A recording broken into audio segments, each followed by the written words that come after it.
सब ठीक हो गया, डरो मत। सब खेल खत्म हो चुके हैं और हर मुजरिम सजा पाएगा।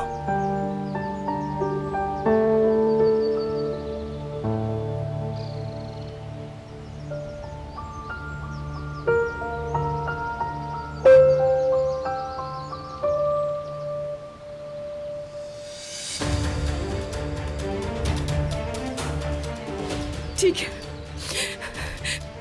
सब कुछ ठीक हो जाएगा। हमको बहाना ढूंढ लेंगे, लेकिन क्या बनाएंगे? दारिया,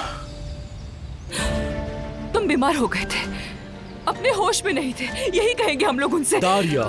हाँ, फिक्र मत करो, हम संभाल लेंगे सब कुछ फरहाद, ठीक है? दारिया, होश में आ जाओ। ये निकाह नहीं हो सकता, समझने की कोशिश करो। होगा ये।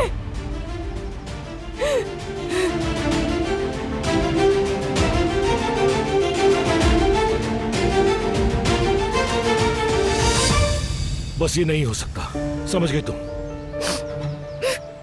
मगर क्यों? क्यों? क्योंकि ये गलत है।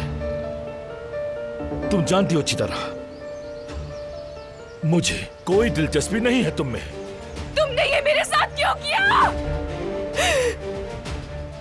क्यों?